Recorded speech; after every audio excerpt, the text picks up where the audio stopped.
Welcome everyone. Today our topic is design of earthen dam.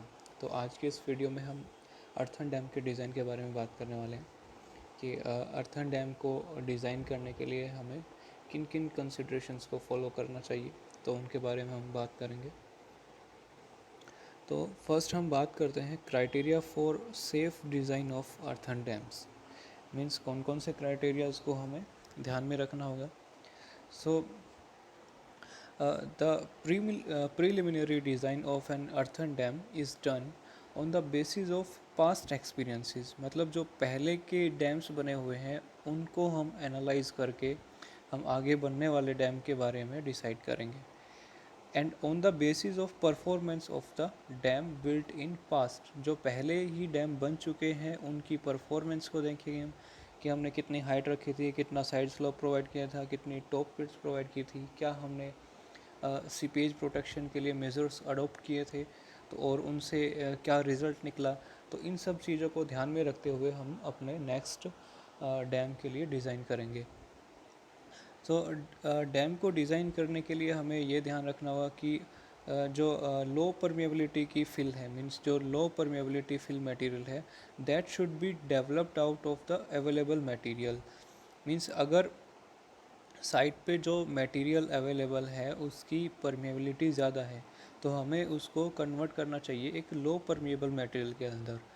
And the second point is borrow pits, means जहाँ से हम excavation करके soil excavated soil को लेके आएंगे साइट पे, that pits should be as close to the dam site. वो pits dam site के पास होनी चाहिए as so as possible. I am saying that जो बोरो पिट्स हैं वो डैम साइड के पास होनी चाहिए ताकि जो लीड है, मीन्स जो डिस्टेंस है बोरो पिट और साइड के बीच का, वो कम हो सके, लीड जो है वो रिड्यूस हो सके। नेक्स्ट पॉइंट के बारे में बात करते हैं हम। Provide sufficient spillway and outlets capacity so as to avoid possibility of over topping. The dam must be safe against over topping, means हमें एक पॉसिबल आउटलेट और सफिशिएंट स्पिलवे प्रोवाइड करना होगा ताकि जो अपस्ट्रीम साइड में वाटर है वो डैम को ओवरफ्लो ना कर सके।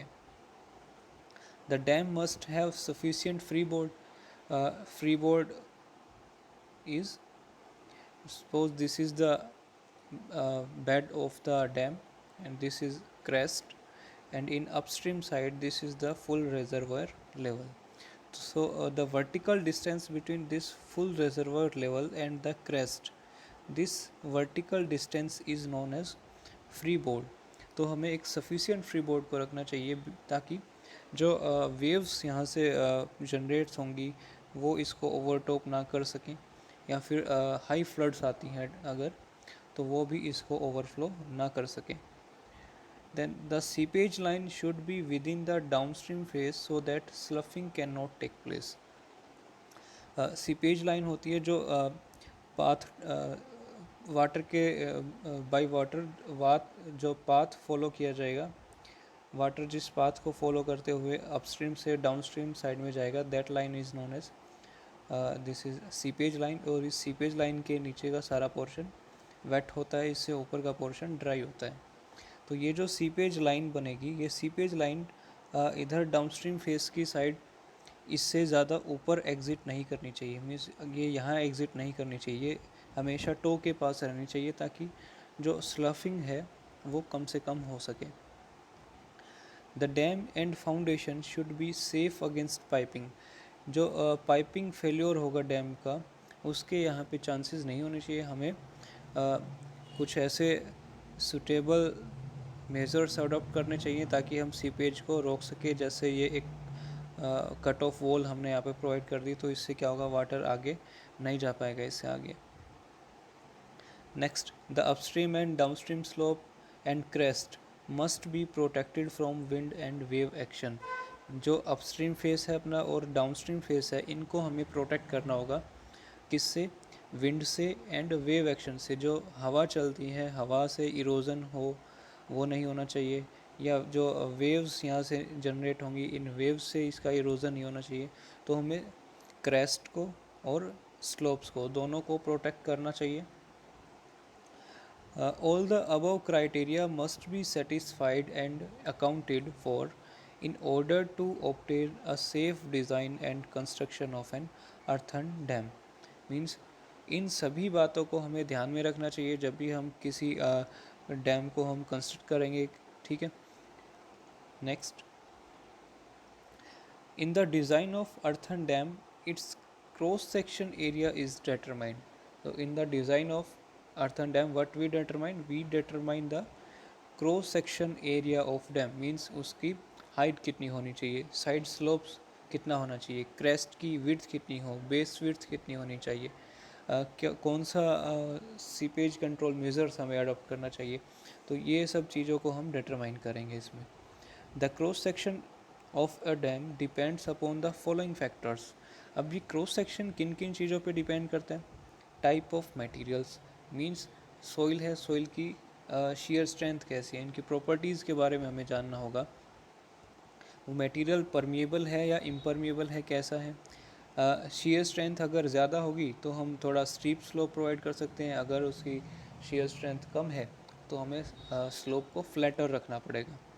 देन टाइप ऑफ फाउंडेशन कैसा है, हार्ड रॉक है या सॉफ्ट बेड है। फिज़िकल प्रॉपर्टीज़ हो गया। मेथड ऑफ कंस्ट्रक्शन हम कौन सा यूज़ करेंगे? दो मेथड्स हैं हमारे पास, rolled fill method and hydraulic fill method. तो दोनों में से हम कौन सा अडोप्ट कर रहे हैं इस पे डिपेंड करेगा। कौन सी मशीन्स हम यूज़ कर रहे हैं कंस्ट्रक्शन में, क्लाइमेट कैसा है साइट का, तो इन सब चीज़ों पे इसका क्रॉस सेक्शन डिपेंड करता है। In the design of earthen dam following parameters are considered. तो हमें फाइंड करना होगा क्रेस्ट विड्थ कितनी होगी, साइड स्लोप्स कितने होंगे, फ्री बोर्ड कितना प्रोवाइड करेंगे, settlement allowance. Settlement allowance means suppose this is the earthen dam, after some period uh, the upper portion of the dam, that is the crest of the dam, settles by an amount। तो ये जो dam पहले यहाँ था ये अब यहाँ आ गई इसके टॉप पे, अब ये यहाँ आ गया, मीन्स ये इतना पोर्शन जो था वो सेटल डाउन हो गया। तो अगर सेटल डाउन होगा तो हमें इसका भी क्राइटेरिया है जो वो कंसिडर करना चाहिए कि फाइनली कितने टाइम बाद इसका जो एरिया है वो इसका जो लेवल है वो कहाँ लाई करेगा, क्या वो रिजर्वोयर लेवल से नीचे तो नहीं चला जाएगा। तो उसके लिए हम पहले से ही इसको कंसिडर करके चलेंगे, एक अलाउंस हम इसकी हाइट को पहले से ही इंक्रीज़ कर देंगे ताकि जब बाद में सेटलमेंट हो तो वो फुल रिजर्वोयर लेवल जो है अपना उससे ज़्यादा रहे, फ्री बोर्ड भी उसको मिला रहे। सीपेज कंट्रोल मेजर्स, इसके बाद हम सीपेज को रोकने के लिए क्या क्या मेजर्स अडॉप्ट करेंगे उनके बारे में हमें कंसिडर करना होगा। सो फर्स्ट ऑफ ऑल हम बात करते हैं क्रेस्ट विड्थ की।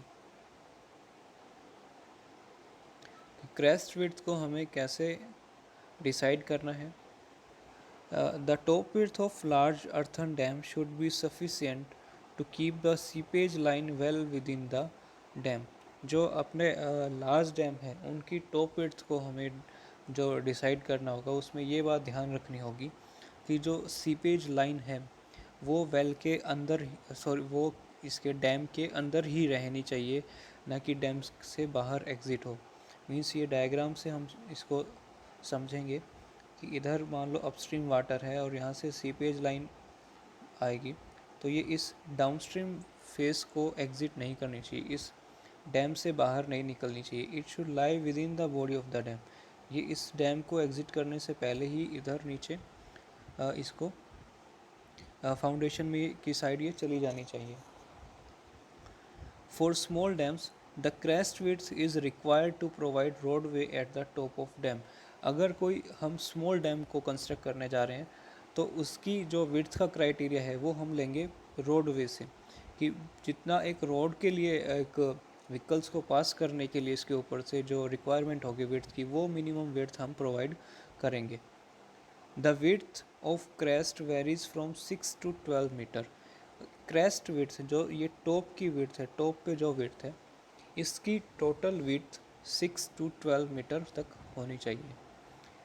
3 मीटर मेंटेनेंस वर्क के लिए मिनिमम इसको रखा जाता है। कम से कम 3 मीटर की विड्थ तो होनी ही चाहिए। अब विड्थ को फाइंड करने के लिए हमारे पास और भी फॉर्मूले हैं, जैसे h/5 + 3। Here h is the this height of water divide by 5 + 3। ये किसके लिए? For very low dam. And second is W equals to 0.55 √h plus 0.2h। ये कब यूज़ करेंगे? जब height of water is equals to और less than 30 metre. Means जब ये हाइट 30 मीटर या इससे कम होगी तब हम ये फॉर्मूला यूज़ करेंगे। देन थर्ड ये फॉर्मूला यूज़ करेंगे जब हाइट 30 मीटर से ज़्यादा होगी। Next, side slope.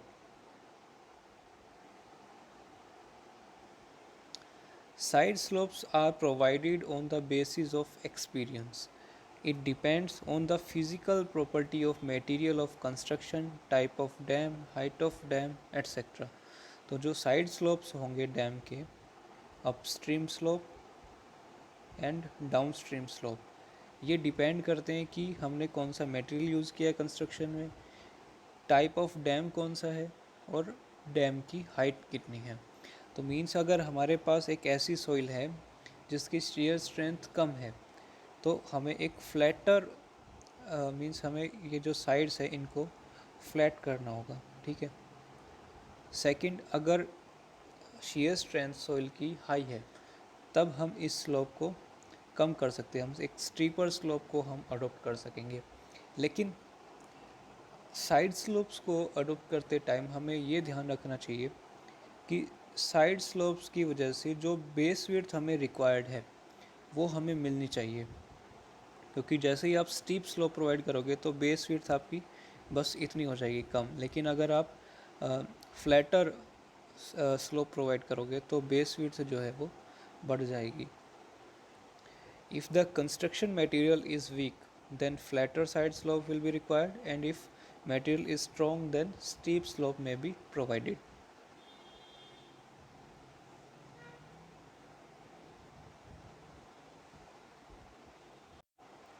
The side slope of earthen dam usually varies from 2:1 to 4:1।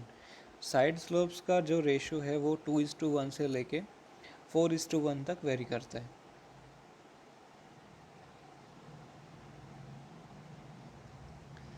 Next हम बात करते हैं फ्री बोर्ड की। Free board, it is the difference between elevation of crest and still water level in reservoir. Means ये एक earthen dam है और ये वाटर लेवल है। This is still water level, means static position में water का level है highest level. तो क्रेस्ट और वाटर लेवल के बीच का ये जो वर्टिकल डिस्टेंस है इसको बोलते हैं फ्री बोर्ड।